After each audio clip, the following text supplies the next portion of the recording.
in the afternoon. John Jastrzemski. Sports Radio 101.9 FM and Sports Radio 66 WFAN. Alrighty, let's roll, baby. It is 3:07 here on this early Sunday, a 3-hour edition of JJ After Dark. Right here on the fan, John Jastrzemski with you. Join the conversation. Get involved. 877-337-6666. This man is in good spirits. His Mets never lose. His Jets start on Sunday. Pennsylvania's finest, Matt Casey, across the way on the other side of the glass. The mighty Max Herman with your updates every 20 minutes. With you up until 6 o'clock, Bobby Salter and the Public Affairs Program. Coming your way then. The Fan right here in New York City. And today should be a celebration for yours truly. It should be the first football Sunday of the year. I've been waiting for this show for months, folks. I've been crossing off the days off my calendar. Week 1, sitting in front of my couch, 11 straight hours, multiple TVs. This is like Christmas morning for me. But instead of celebrating Christmas morning, I got an early lump of coal in my stocking from the pathetic New York Yankees with the display they gave me here over the last 2 nights against the Toronto Blue Jays. I can't even be pumped up and excited for football with that sad display at a Yankee Stadium, and there was nobody there. Game 2, nobody there. Are you kidding me? And folks, we can try and be rational. We can try and be fair to the New York Yankees. The American League East is over.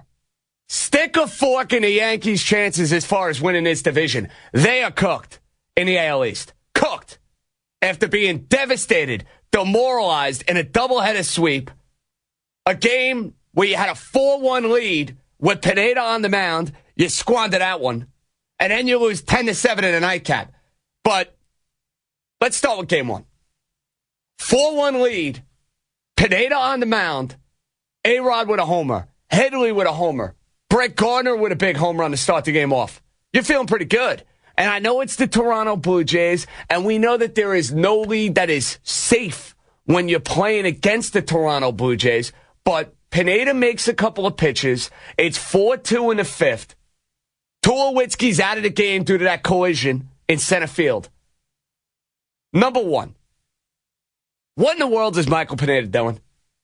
If you are Michael Pineda, you have got to realize the situation. You have a 2-run lead. Edwin Encarnacion has worn out the New York Yankees over the last couple of years, especially this year. 2-run lead with the way that guy can hit the ball out of the ballpark. I'm sorry, you cannot, under any circumstances there, give him something to hit. And what does Pineda do? He gives him something to hit! That can't happen! That's not on a manager. That's not on a pitching coach. You got to realize that if you're Michael Pineda. Cliff Pennington on deck. Not going to beat you there. Pineda giving up that home run to Encarnacion started the chain of events that devastated the Yankees in this first game. Because Pineda gives up that home run. Girardi's got to go to the bullpen in the 6th inning. He's got to use Wilson. He's got to use Betances. He's got to use Miller. And by the time you hit extra innings, the Yankee bullpen was absolutely cooked. But the Yankees made about 3 or 4 monumental mistakes that cost them dearly in this game. Pineda, number 1, pitching to Encarnacion. Can't happen. Bottom of the 8th inning. You're down a run in this game. Joey Bats hits the big home run. You get the back-to-back walks, 1st and 2nd, 1 out. Ball hits the dirt. Wild pitch. Jacoby Ellsbury is on 3rd base. Why in the world is Brett Gardner standing at first base? And I get it.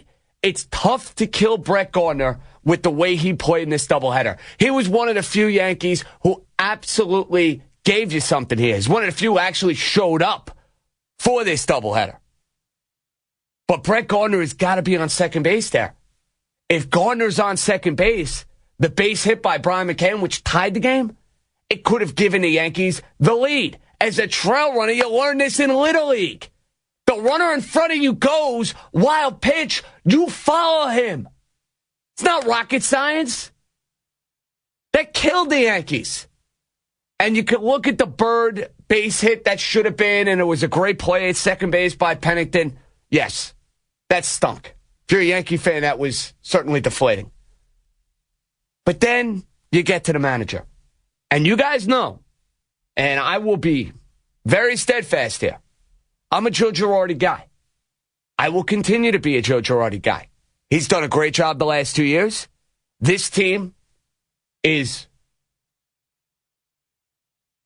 overachieving compared to what I thought they'd be doing at the start of the year.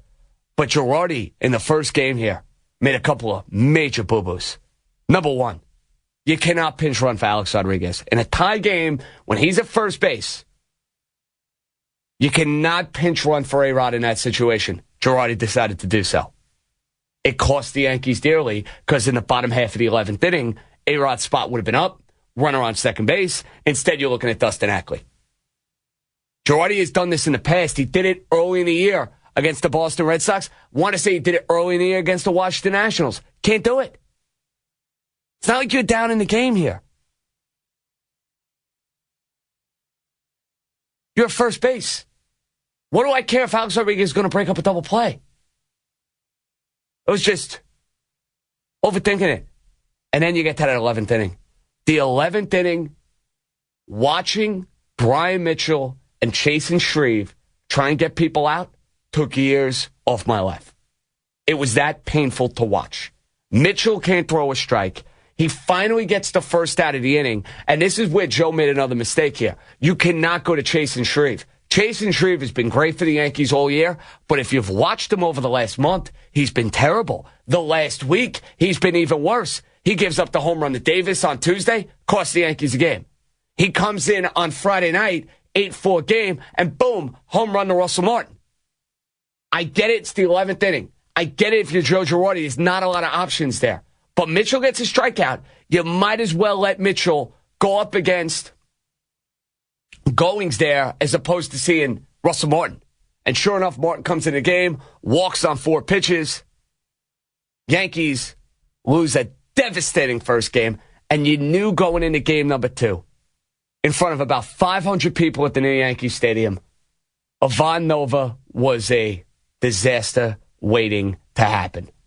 And Nova, after getting out of the first inning unscathed for the most part, he can't get out of the second inning. He gives up 7+ runs. And you can make the argument, well, Nova, must-win game. How you leave him out there? Look at the options Joe Girardi had in that bullpen. Chris Capuano, Nick Goody, Brandon Pinder. These guys stink. And what you've seen here over these 3 games, if there was any doubt, there's not anymore. The Toronto Blue Jays are a vastly superior baseball team than the New York Yankees. With the injury to Mark Teixeira, with the injury to Nathan Eovaldi, the Yankees don't look like the same team we saw in the middle of July. The Yankees look like a team that peaked. They may have peaked in the middle of summer. And Toronto, to their credit, they've gotten better and better and better. This was a Toronto team before last year. They could never win at Yankee Stadium. Now Toronto has this insane winning streak at Yankee Stadium. They've won 7 consecutive games and 8 out of 9 this year playing in the Bronx. That's why they're going to win the American League East. Watching Toronto dismantle the Yankees reminded me a lot of what we saw in 2013 with the Boston Red Sox and 2014 with the Baltimore Orioles. Do you remember those games? I remember 4-game series 2013. Yankees playing some good baseball. They were making a run in the wild card race.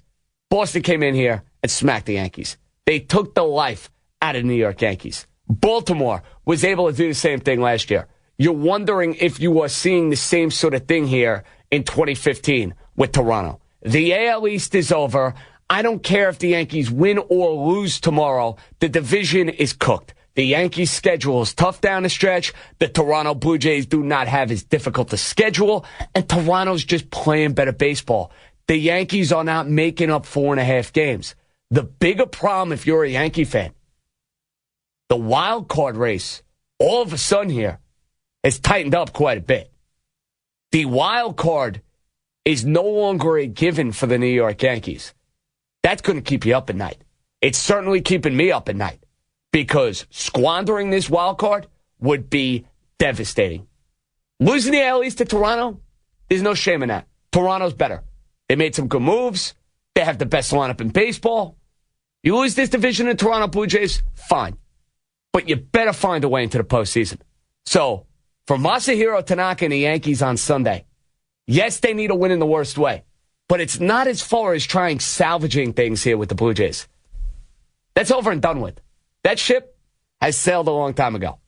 This doubleheader sweep finished the Yankees in the American League East. If you're a Yankee fan now, it's about holding on to this wild card. And you need Tanaka to give you the sort of performance he gave you 2.5, 3 weeks ago in Toronto. You need that sort of ace-like performance from a guy you hope and pray can start a wild card game. But if you're a Yankee fan, as far as your hopes of winning a division title, stick a fork in them. Finished for the AL East. Toronto, quite a statement, winning the first 3 games. Game number 4, Sunday afternoon with all the football. And yes, if I need something to smile about, if I need something to cheer me up over the course of the program, I at least can know that when I'm sitting on my rear end at about 12:55, my wages are in, my fantasy teams are set, football is back. Football Sundays are back. So we got a lot to do. Jam-packed show. Jets, Browns, Giants, Cowboys. The Mets, they never lose. And what else is new? Cespedes hits another home run. Stunning. Stunning. And, of course, all of the repercussions for this Yankee disaster the last couple of days against the team north of the border. Get it rolling with your calls. 877-337-6666. Busy GJ After Dark. We get it rolling right after this. Start this football season by winning $2 million